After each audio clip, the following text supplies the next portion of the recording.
వందే మాత్రం. నేను మీ journalist Navatha. Welcome to R political. భార్యాభర్తల మధ్య అన్యోన్యత లేకపోవడం లేదా ఇల్లీగల్ ఎఫ్ఐఆర్లు పెట్టుకోవడం, ఒకరి మీద ఒకరికి అనుమానం ఉండడం, వీటన్నిటి మధ్యలో ఎక్కువ బలైపోతుంది వాళ్ళు కన్న పిల్లలే. అది తండ్రికి కోపం రానివ్వండి, తల్లికి కోపం రానివ్వండి, దానికి బలైపోయి జీవితాలు కనుమరుగయ్యేవి పిల్లలవే. ఇలాంటి సంఘటన బెంగళూరులో ఒకటి జరిగింది. దాని గురించి ఈ వీడియో ద్వారా చెప్తా. కన్న తండ్రి కాలయముడుగా మారాడు.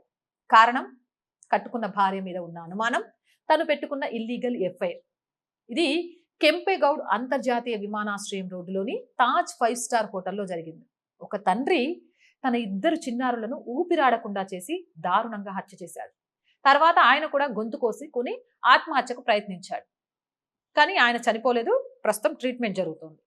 ఎందుకయ్యా ఆ పిల్లల ప్రాణాలు తీసేంత కటువుగా మారిపోయాడు అనంటే భార్యతో ఉన్న దాంపత్య వివాదాలే కారణమని తెలుస్తోంది.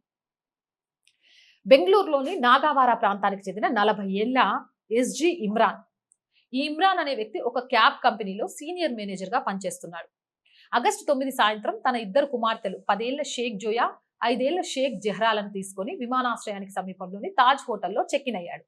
ఆగస్టు 10 సాయంత్రం 4:30 రూమ్ చెక్అవుట్ కాకపోవడంతో అనుమానం వచ్చిన హోటల్ సెక్యూరిటీ సిబ్బంది మాస్టర్ కీతో తలుపులు తెరిచి చూశారు. లోపల బెడ్ పై ఇద్దరు చిన్నారులు శవమై పడుండగా బాత్రూమ్ లో ఇమ్రాన్ గొంతు కోసుకుని రక్తం మడుగులో పడున్నాడు.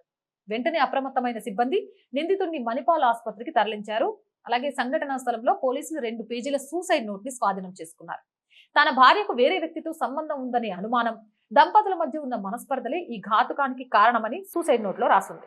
డీసీపీ జీకే మిథున్ కుమార్ నేతృత్వంలో పోలీసులు హత్య కేసు నమోదు చేసి సీసీటీవీ ఫుటేజ్ ఆధారంగా విచారణ చేస్తున్నారు. భార్యాభర్తల మధ్య ఉన్న అనుమానాలు, కలహాలు చివరికి ముక్కు పచ్చలారని చిన్నారుల ప్రాణాలను బలిగొంటున్నాయి. ప్రస్తుతం ఆసుపత్రిలో చికిత్స పొందుతున్న నిందితుడు కోలుకున్న తర్వాత పోలీసులు అరెస్ట్ చేయనున్నారు. ఒకటైతే చాలా క్లియర్ గా చెప్తున్నాను, మీ మధ్య మనస్పర్ధలు ఇవాళ ఉండొచ్చు, రేపు తొలగిపోవచ్చు. కానీ దానికి మీరు కన్న పిల్లలు ఎలా బాధ్యులు అవుతారు? వాళ్ళ జీవితాలను ఎందుకు నాశనం చేస్తున్నారు? ఇదే సంఘటన నేను మరో చోట జరిగింది చూశాను. అక్కడ భార్య ఇద్దరు పిల్లలకి విషం తాగడానికి ఇచ్చి, ఆ విషం తాగినాక కూడా వాళ్ళు చచ్చిపోతారో లేదో అని తెలిసి ఆ ఇద్దరు పిల్లల్ని వాటర్ ట్యాంక్ లో ముంచి వాళ్ళు చచ్చిపోయినాక అదే ట్యాంక్ లో దూకి ఆమె చచ్చిపోయింది. జీవితం చాలా విలువైనది.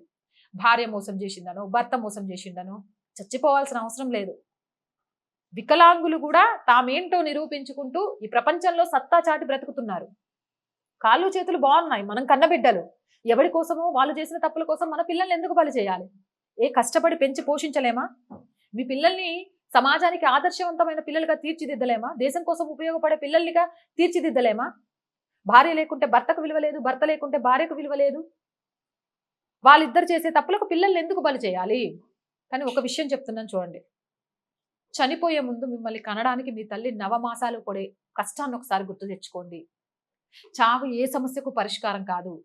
నీ భార్య తప్పు చేస్తే పోరాడు, తప్పు చేసిన దాన్ని గుయ్యం అనిపించేలాగా శిక్ష పడేలాగా చెయ్యి. అంతేగాని నీ భార్య చేసిన తప్పుకో, నీ భర్త చేసిన తప్పుకో నీ పిల్లల్ని బలి చేయొద్దు. ప్రతి ఒక్కరూ గుర్తుంచుకోండి, మీ తప్పులకు వాళ్ళ జీవితాల్ని కాలరాయకండి.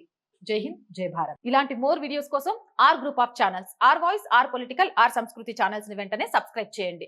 కంటెంట్ బాగుంది అనిపిస్తే లైక్ చేయండి, షేర్ చేయండి. అండ్ ఆర్థికంగా ఆర్ వాయిస్ కి చేయూతను అందించాలనుకుంటే సబ్స్క్రిప్షన్ పక్కనే జాయిన్ అనే బటన్ ఉంది. 1 to 5 లెవెల్స్ ఉన్నాయి. ఏదో ఒక లెవెల్లో సపోర్ట్ చేయండి. లేదా స్క్రీన్ మీద గూగుల్ పే, ఫోన్ పే తో పాటు అకౌంట్ డీటెయిల్స్ ఉన్నాయి. మీకు తోచిన సహాయాన్ని అందించండి. వ్యాపార ప్రకటనల కోసం 8328500576 నెంబర్ ని సంప్రదించండి.